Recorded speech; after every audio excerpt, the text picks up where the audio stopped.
Good morning, App Nation. Happy to be here for another week of the Monday morning press conferences. This past week, we really didn't compete anywhere as far as our starting lineup, but we had several guys that wrestled in the National Collegiate Open Championships up in Delaware. And I'm happy to report we had a finalist. Anthony Brito finished second in the National Collegiate Open at 141 pounds. Carson Smith finished third at 125 pounds. Caleb Smith finished fifth at 125 pounds, and then our 197-pounder Paul Carson finished fifth as well. So it's good for those guys to get up, and get a national caliber competition to kind of conclude their season. And then the majority of last week has been spent on our starters, getting them ready for the Southern Conference tournament. And we host the Southern Conference tournament this coming Sunday in the Convocation Center, in the Holmes Convocation Center. And the last week our guys have been going through some rigorous training and a couple two-a-days and some things like that.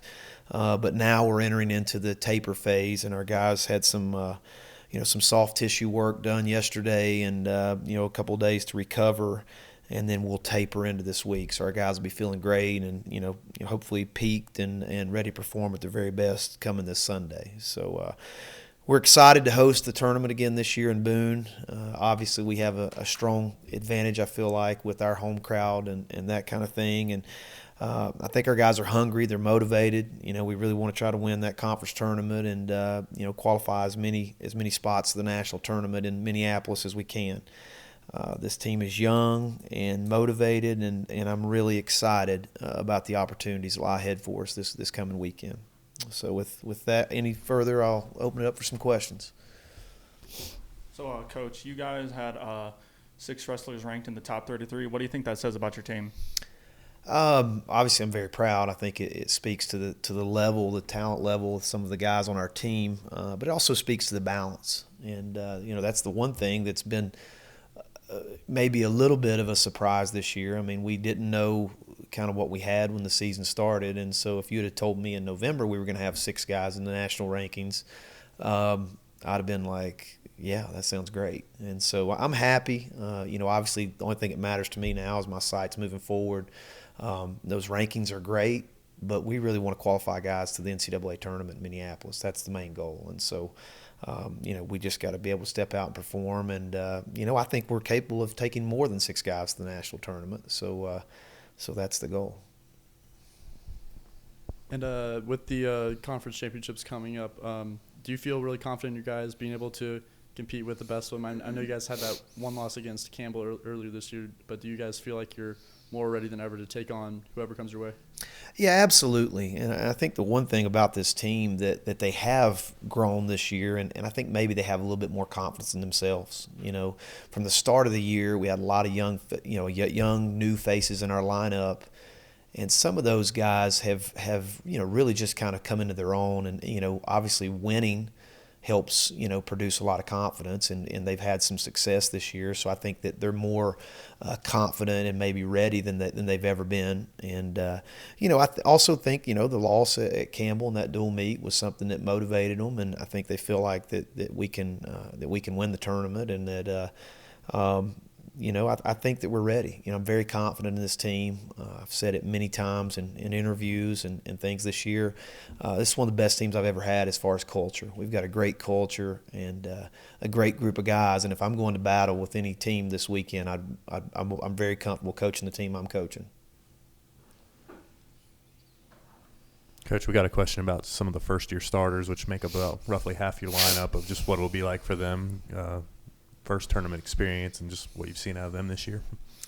Well, I think, obviously, yeah, we've got a lot of first-year starters, but a lot of those guys have wrestled a lot of high-level competition this year, so they're ready for it.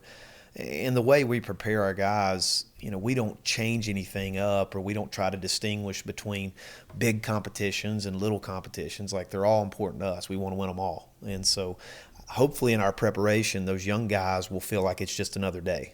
And that's the way we're treating it. That's the way we talk about it.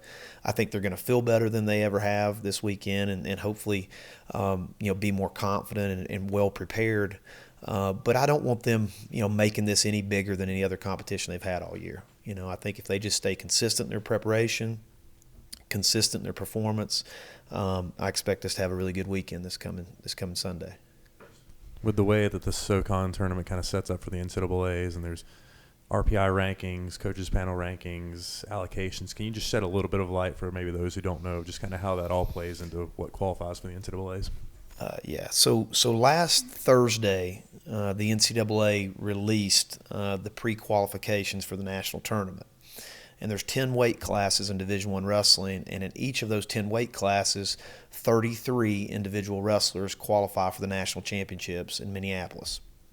And last Thursday, of all the 10 weight classes, either 28 or 29 wrestlers were pre-allocated to each conference. Some conferences got, a certain number. Every conference, depending on their weight class, was allotted a certain number of slots, leaving 4 or 5 for at-large bids after the conference championships conclude this weekend. And so in the Southern Conference, we got 14 automatic qualifiers. I actually thought we'd have a couple more than that. Like I thought at 25 and at 33, we would qualify 2 bids at those 2 weights. We had 2 guys that were just right on the cusp of also qualifying an automatic bid. So I foresee that the Southern Conference will probably get, anywhere from 16 to 17 bids once the at-larges and everything comes through. But just so everyone knows how the field is selected, there's 3, categories that the wrestlers are judged on. One is their winning percentage. And, the first threshold is trying to be at 70% winning percentage.